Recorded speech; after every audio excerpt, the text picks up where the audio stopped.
Are you done with this? Ooh. No. Ready, aim, fire? Whenever you're ready. Okay, let her go.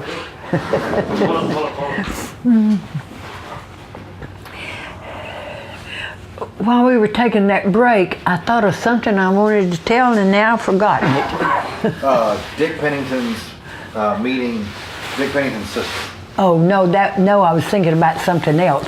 It wasn't that story.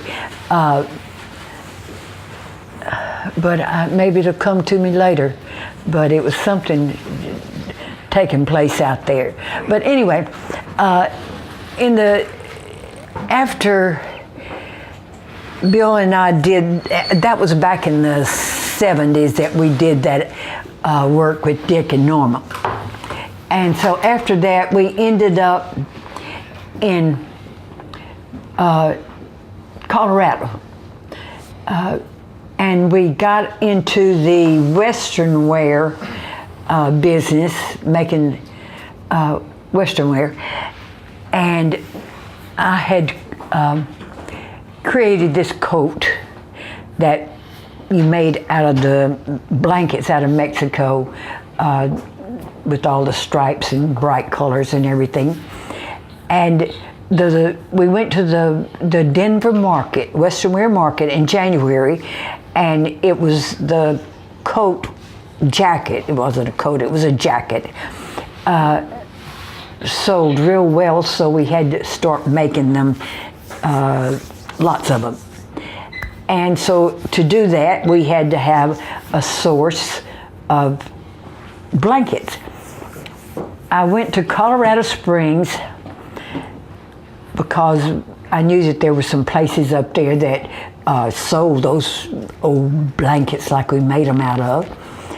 And while I was there, I met this couple named Bill and Mary.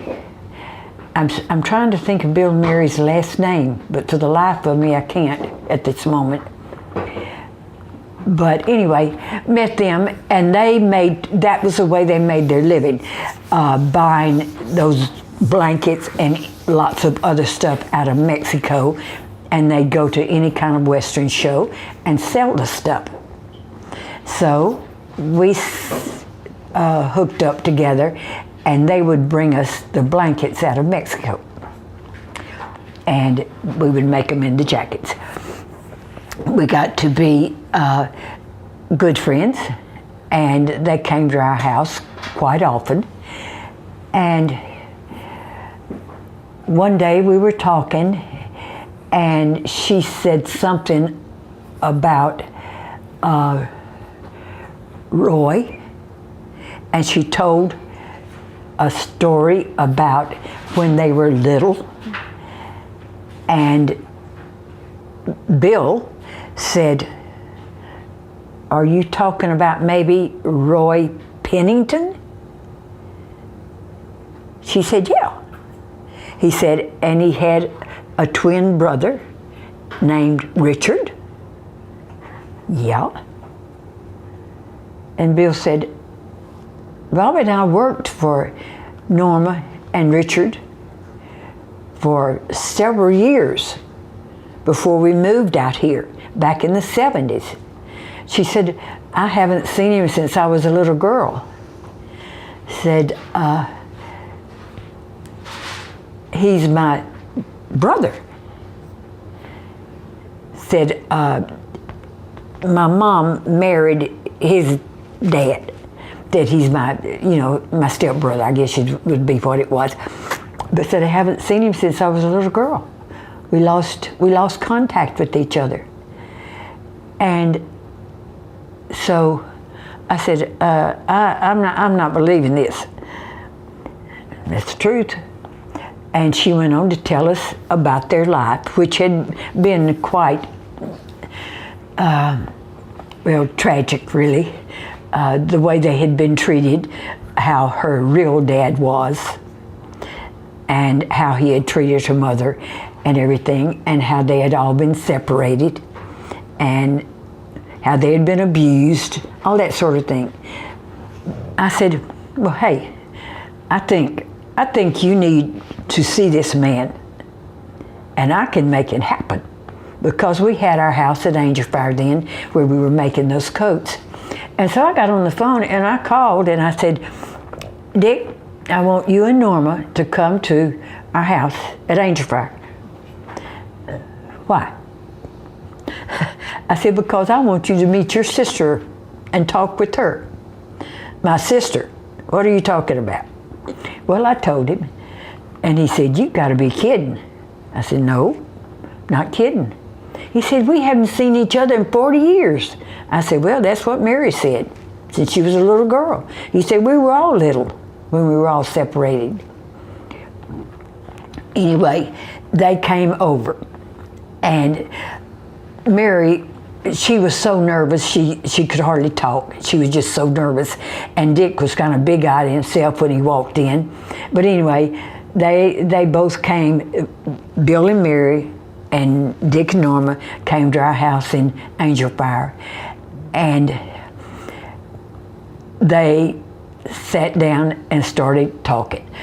Her husband had bought with him a movie camera and mic and everything, and he just set it up and just left it, and it just ran for hours and hours and hours.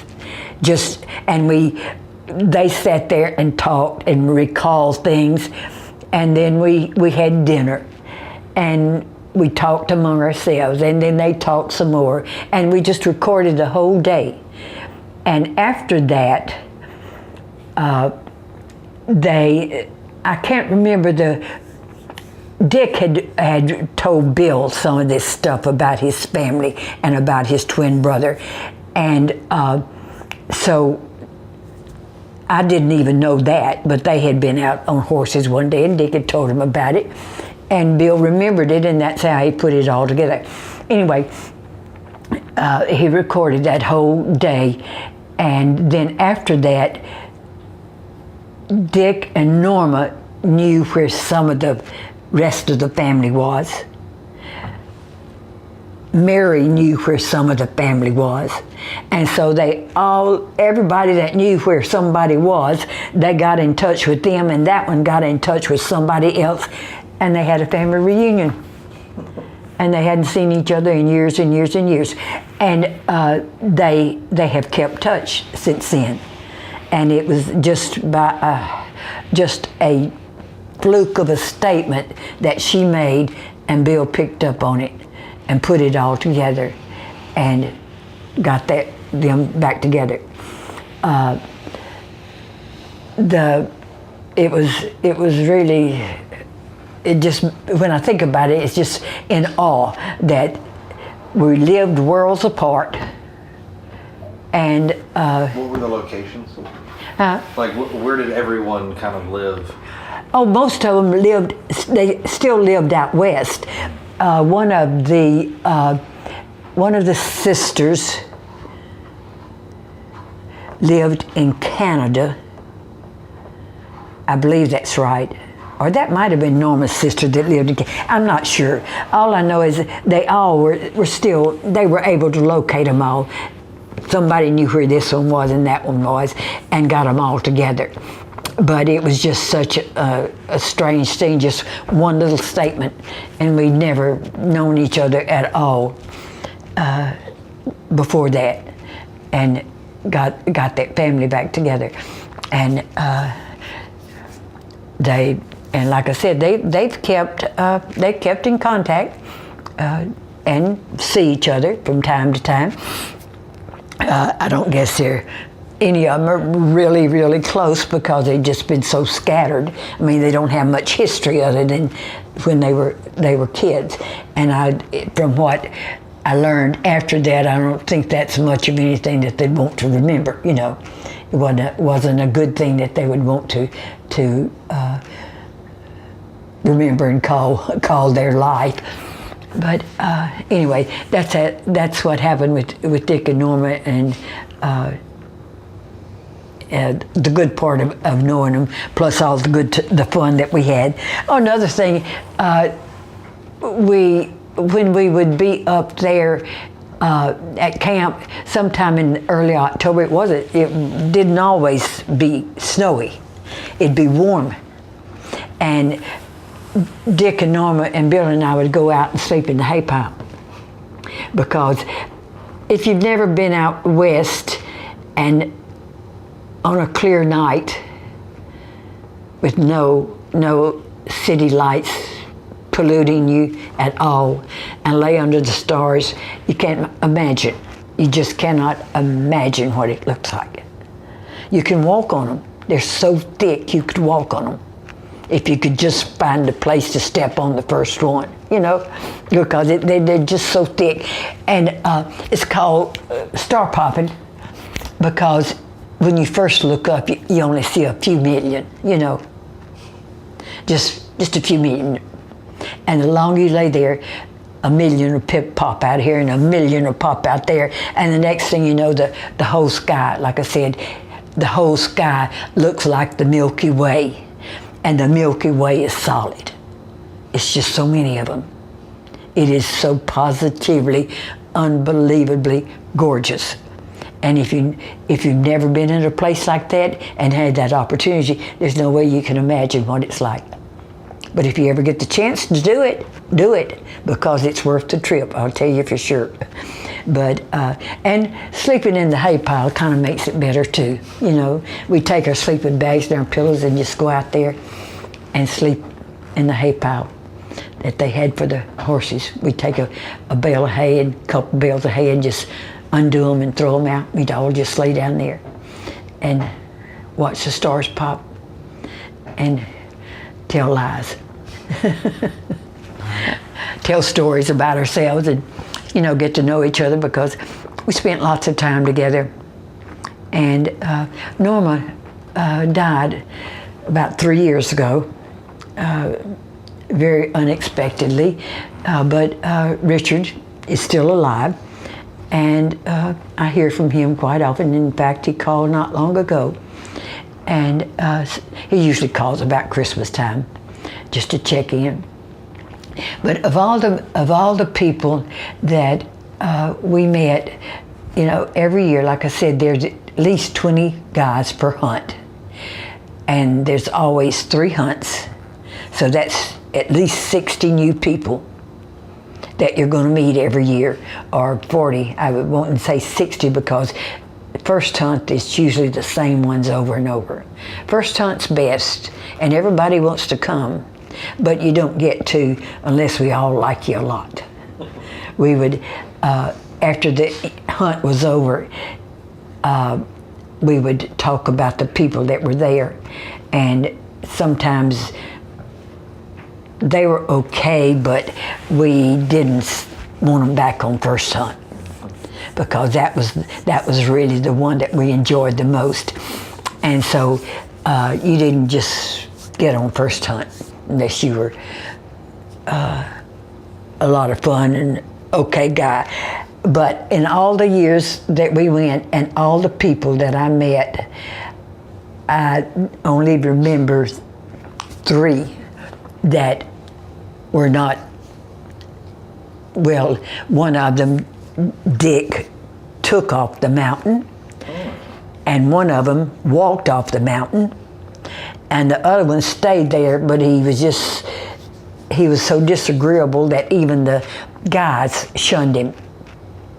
And finally, they finally told him, would you please quit trying to ruin our hunt? We're here to have a good time, and if you don't want to act right and behave yourself, then we might just have to help you.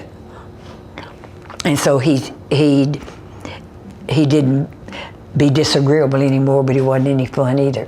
But I met so many nice guys, and most of them, I don't think I've ever had a job that was any harder or that I worked any harder at, because so many of those guys, they had been saving for years to do this. Like I said, they're not cheap, and most of them were just working guys, and this was their dream, and they had saved.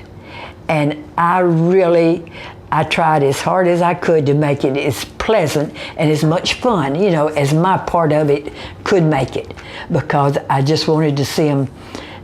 They'd worked so hard, and I just wanted to see their dream come true. Of course, they all came thinking they were going to kill that big one. A few of them did, most of them didn't. But even those that didn't even kill, I never heard of one of them leave fussing about it. They said it was worth it. Just to be in this country and the fun that we had and the things that we saw, it was worth every bit of it, whether I ever get to come back again or not. While we were out there, sometimes, we eventually moved out there in later years, and we roamed that country. We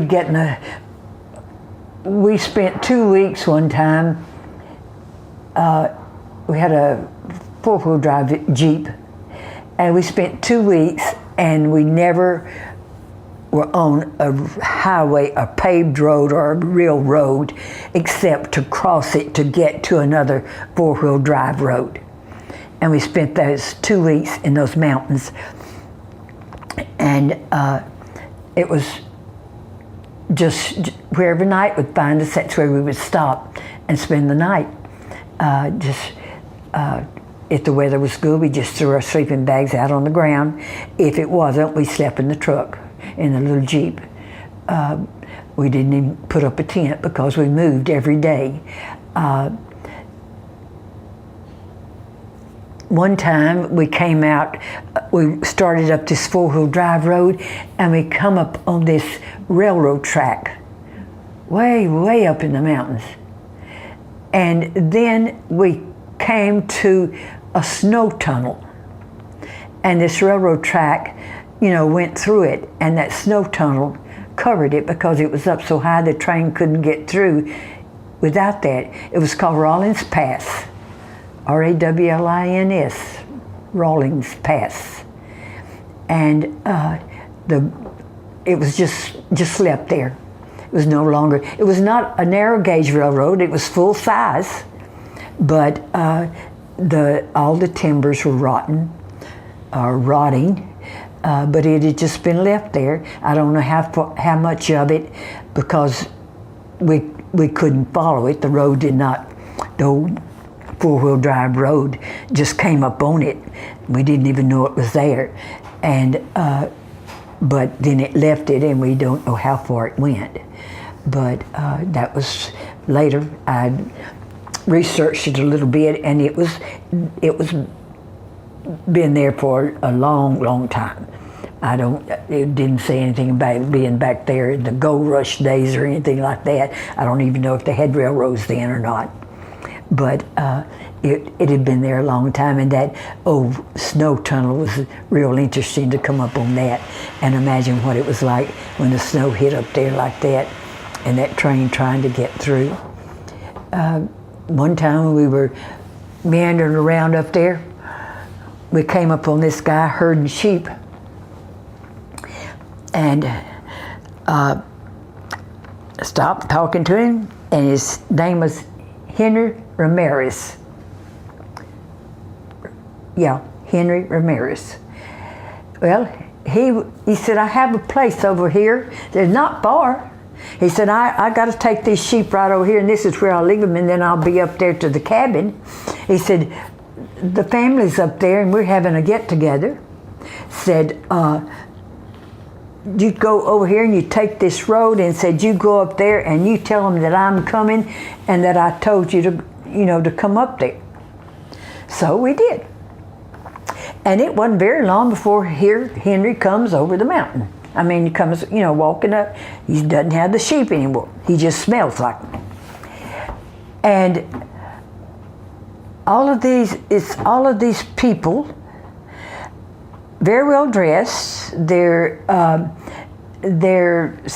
few of them are friendly, but the rest of them, they're not nearly as friendly as Henry was. And it was getting late in the afternoon, and before long, they started leaving, and then all that was left was Henry and his wife and a couple more younger women and me and Bill. And she said, I'm going on down. I'm going to, Chama. She said, I'll be in Chama, and are you coming down tonight? He said, yeah, I'll be down there later. I will. And so she left. And it's just me and Bill and Henry.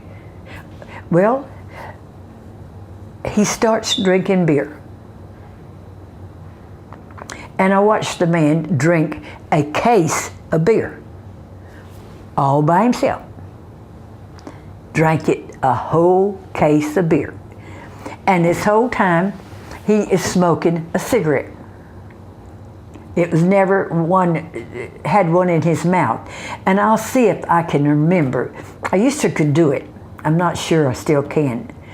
But he would put the cigarette in his mouth, and he's talking the whole time he's doing this. He'd put it in there and move it to the other side. And then he would push his old hat up, and he'd look up, and then he'd put it back to the other side. And then he'd push his old hat back. And that cigarette went from one side of his mouth to the other, hat forward, the hat back, and drinking beer. That was the whole process. He never took it out of his mouth. He blew smoke out. The only time that it was out of his mouth was when he got through with it and he was putting another one in. He got through with this case of beer. He said, do you want to see a really big elk? I said, I'd love to. He said, come on, it's about time for him to be coming out. So we get in the old truck of his that's sitting there. Now, he's had a case of beer. I thought, I don't know if I want to get there with him or not. You can run off the side of these mountains sometimes. Well, we get in there and we don't go very far. Well, he stops. He said, we're going to walk now. Well, we didn't walk any further than from here to the house next door over there. And we come to the edge that falls off to eternity. I mean, it is so far down. You can see a little line, which is a creek. You know, over on the other side of the creek is timber, thick timber.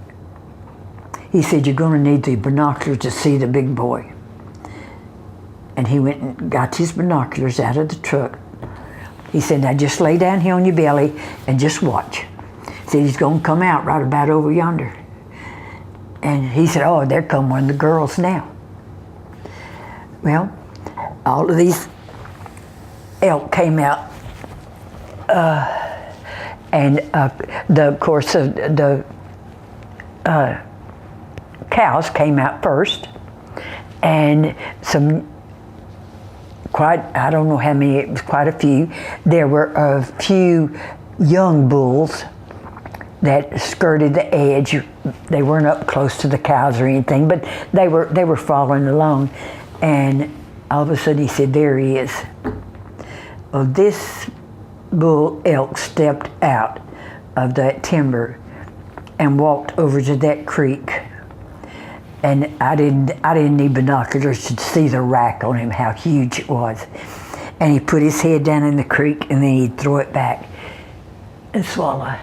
And then he'd put it down again. And we watched him the whole time just graze along there and drink. And don't know what happened, but you know, if you know anything about elk, there's a boss cow. And she controls the herd. And something happened they could not see us nor hear us or anything. We were a long way up above them and away from them. But something spooked her, and all of a sudden, every head flew up and pow, they were gone. They were in those woods so quick. We never did see what it was, bear, cat, whatever, but we never saw it, but she saw it. And when she told them to get gone, they got gone.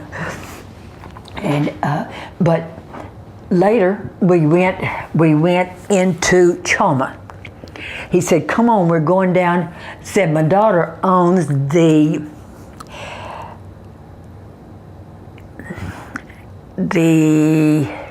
what's in it? Some kind of bar.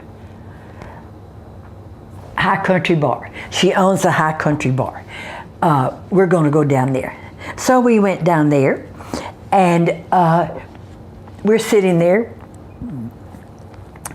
and his wife comes in, and she was working behind the counter down on the other end, and all of a sudden this waitress comes by, and she said, last call.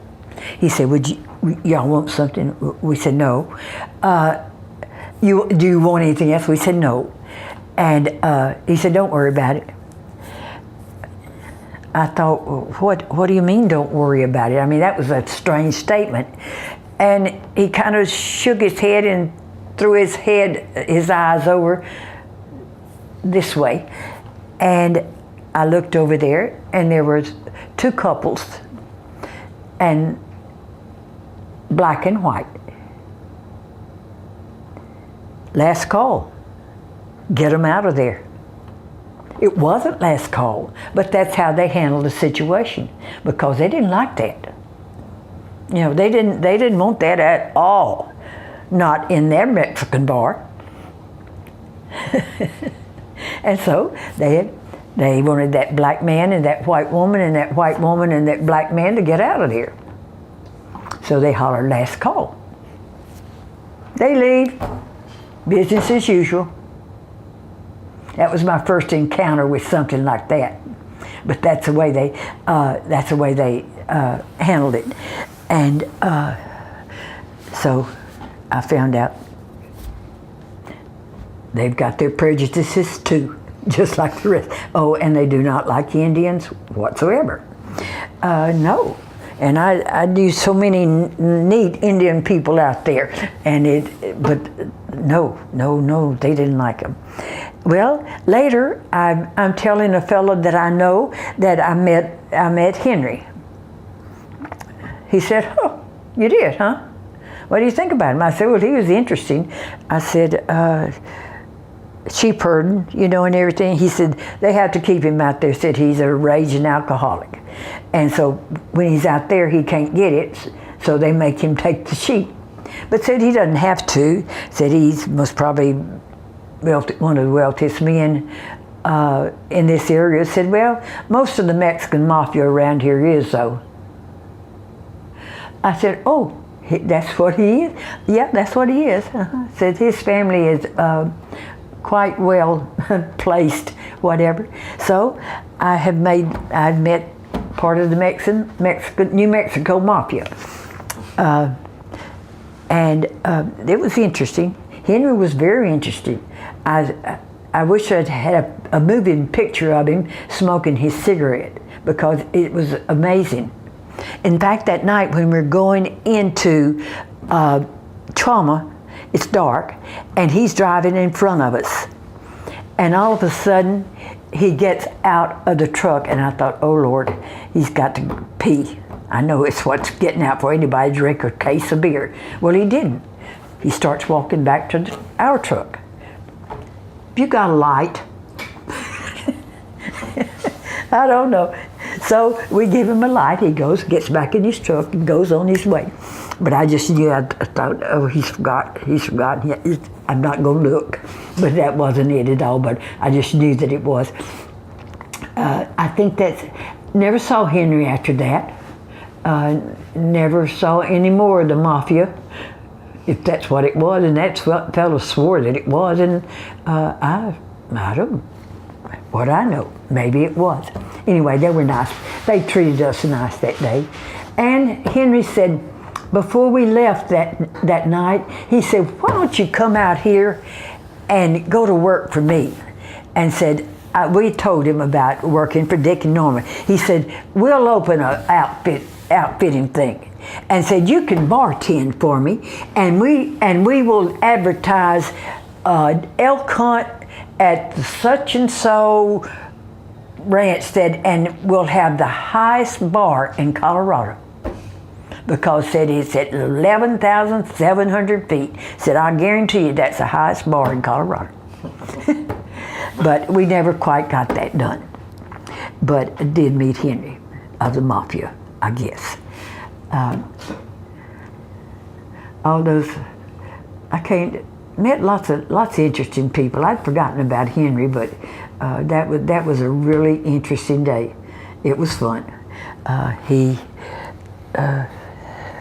They took care of him in his own way, I guess. Made him stay out there with those sheep. But anyhow, I'd never seen a sheep herder out in the mountains with the sheep, and it's rather interesting to watch them. You just voice commands and they just move like they're supposed to. I always thought about, said they know their master's voice, and they do. They definitely do.